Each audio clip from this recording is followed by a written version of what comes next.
long time, and you guys have just earned your first PacWest Conference tournament berth. Now, granted, you've only been in the conference since 2012, 2013, but what does it mean to you to finally represent Holy Names at the conference tournament?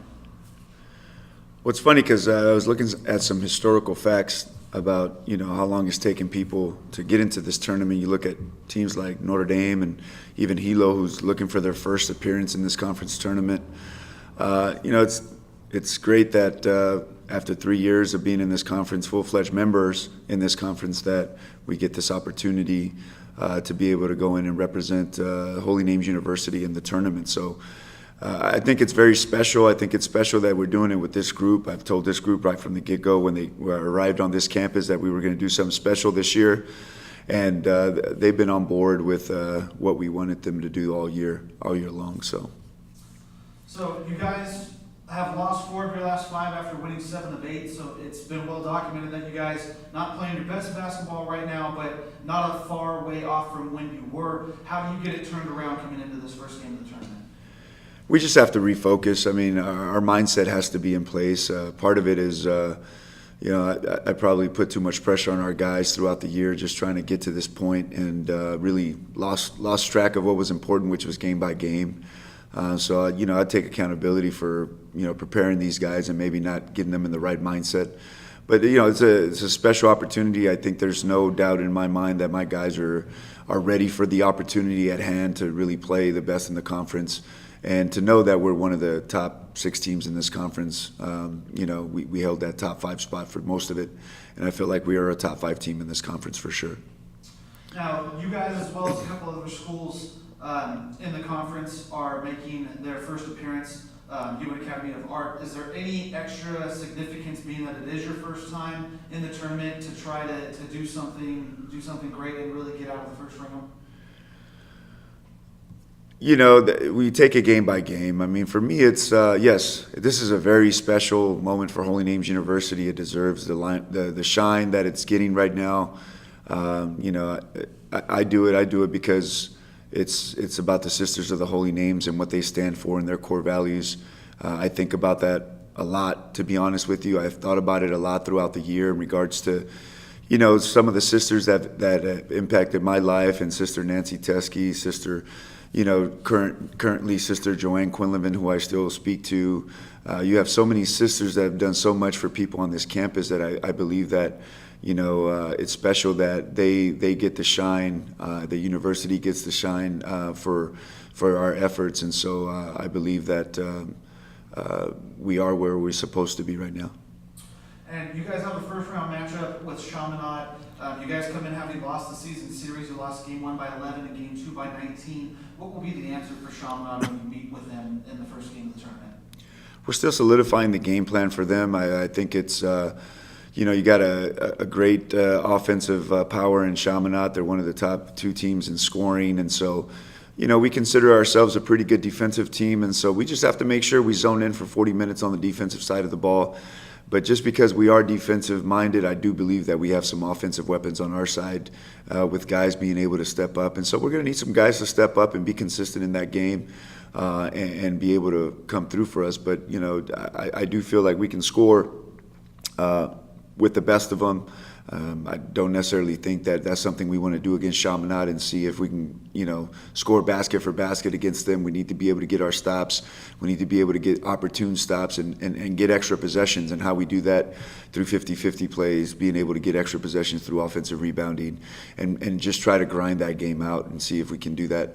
But the specifics of the game itself, obviously we meet with our guys later today to kind of discuss the specifics of what we're going to do as far as personnel. And, they got, I believe, 3 of the top 10 scorers or 15 scores in the conference, and number 13, number 12, and then 25. All 3 kids are very good offensive weapons. They've been able to score above 20, even though they're averaging below 20. And so, I feel like we have some really good defenders that match up well against those 3 guys, and we just got to make sure that the rest of them don't hurt us and have a good game. You touched on the scoring. They do have 3 of the top 6 Scoring players in the conference by average led by Grant Dressler, averaging 19.1 per game. Against you guys this season, he scored a combined 44 points. More specifically, what will be your answer to him? And will that be a defensive answer, or do you think that there is an offensive counter to that as well? He's a smart player. I mean, he's shown and been consistent all year. Not only can he score, but he sets his team up. He averages, I believe, 4.5 assists a game. He rebounds the ball well for them. I think he's top 10 in rebounding as well. It's one of those things, I always tell our guys, we respect everyone. We fear nobody. We want to go out there and do what we're capable of doing. And if we do that, things will take care of themselves. Whatever outcome comes of it, then it comes of it. But by no means do we feel like Chaminade is not beatable. We need to make sure that we show up for 40 minutes or whatever that game is going to take. But Grant's a great player.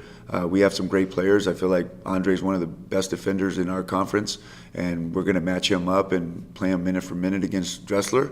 And I feel like we'll be fine there. This will be a battle out on the perimeter, as they have two of the top 3 field goal percentage shooters from beyond the three-point line, and as a team, they are second in three-point field goal percentage. But you guys, however, are first in three-point field goal percentage defense. How do you counter them out there at the three-point line? We tell our guys, and we've been telling our guys all year, success is in our details. And so, when we focus on our details, we see the success we want to see. I feel like this game's about the details and understanding that they score the three in different ways in transition, pushing the ball, penetration, kick. They try to collapse the defense and pop. They sometimes pick an angle with chive. And so we just have to be aware of the details and how they do that. Like I said, I feel like we can stay in front of them as long as we don't create mismatches. I think we'll be fine. But as great as they are, I feel like they also have some deficiencies there as well. And you talk about details. Let's talk about the details on defense. Specifically, Chaminade comes in having the second highest free throw percentage in the conference while attempting the third most free throws of any school. How do you guys focus on the details on the defensive side of the ball so that you don't put them at the free throw line? Yeah, that's going to be important. That's going to be a very important detail for us. I think knowing our concepts and understanding our concepts, get our hands up, defend with our feet, use our body, and try and be as smart as possible there. Communication's been a focal point for us in the last couple of weeks, and so we want to make sure our guys are communicating screens, communicating in transition, and being able to keep guys in front, not opening up our gate so much and inviting them to penetrate, and just making sure that we can keep people in front of us. But yeah, it's going to be important. It's going to be important to keep our hands up and keep our hands out and showing the officials that we're defending with our body. Now, you talked about the turnover battle, some key 50-50 areas.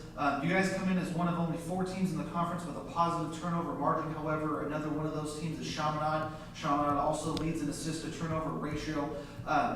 What are you specifically looking for when you look at the turnover battle, and how do you guys stop from turning the ball over against Chaminade? Yeah, that's going to be important. We got to take care of the ball.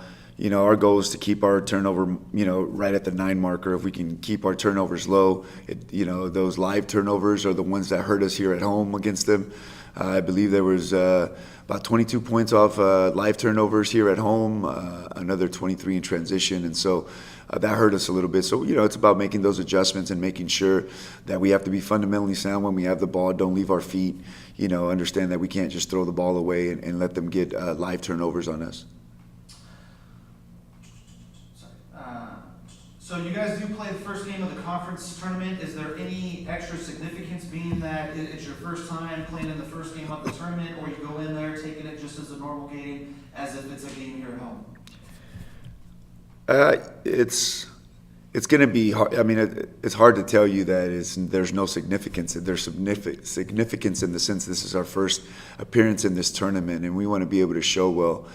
I think it's important that it is a basketball game. At the end of the day, we got to show up and play and have the mindset to compete no matter what time. I mean, we practice early in the morning, we practice late at night.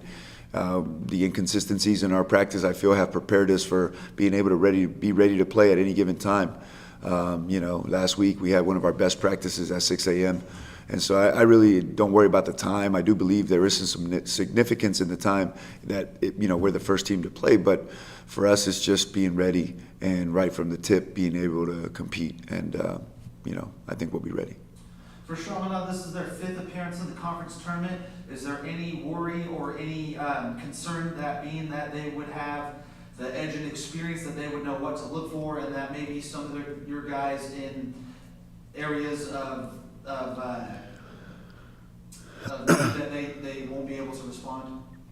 I'm not worried about that. I have faith in our group. I've had faith in our group all year. We've had our ups and downs. I think we're to the point now where, our one word has been family all year. I think it's important this week that we come together as a family. They have their traditions, but we have our traditions here as well. And we're trying to build our traditions in this Division II NCAA. And I think that our guys are doing a great job of doing that. And it starts with our culture of being able to show up defensively and have a mindset to compete. Like I told you before, it's not a matter of fearing anyone. We want to respect everyone. We understand that Chaminade is an offensive powerhouse. But I feel like our guys are going to be stepping up for the challenge and really be there playing present and doing the things that are required of them to give ourselves the best chance to compete. Now, you guys will be playing at the Collins Center, Dominican University, just about an hour away. Is there any added comfort knowing that this is what could be the closest thing to a home game for you guys at the tournament? Things have aligned the right way for us this year. I think God's been good to us this year in the sense of it's in the Bay Area. We had that stint of making sure we had those 7 home games this year. I feel like our guys competed really well. We had that lapse against Chaminade, but then we go on and beat a really good APU team. We beat a really good Biola team. Then come back around, and I think we win 4 or 5 games or 5 or 6. I don't remember exactly. But things have aligned well for us. Our goal this year was playing Collins Center on March 7th. We're there right now. I feel like we have an opportunity. We don't want to make sure we don't waste it. And again, we represent an institution that we take pride in, Holy Names University, and we want to make sure that we represent it well. And so there's a lot of people that have supported us this year and have shown great support in what we do. Hawk Nation has been amazing this year. Our different sport teams have come out and supported us. Shout out to our baseball team who've come out and just really been really supportive of us, and all those other sports teams that have come out and really supported the Hawks. And again, about the team specifically, or anything that you have not been asked about thus far through the conference? Those that know anything about me know that I have 2 daughters, and I've always been asked, do I want a son? And for me, when I recruit these kids, their families are entrusting me with their kids. And to me, these guys are like my sons, and I treat them like that. I go hard at them. I'm really tough on them. I show them tough love with everything I do. And I just want them to succeed. I want them to succeed in their life. Beyond this game of basketball, I want them to succeed in their life. And for me, it's such an honor to be at the forefront with these guys, to be able to lead these group of young men that have done something so special for this institution. And I'm looking forward. I'm looking forward to the opportunity that we have at hand, no matter the outcome. No matter the outcome, I'm behind my guys. I'm behind what they're going to do. And I feel like they're going to do something special this week. Awesome. Thank you, Coach. Thank you.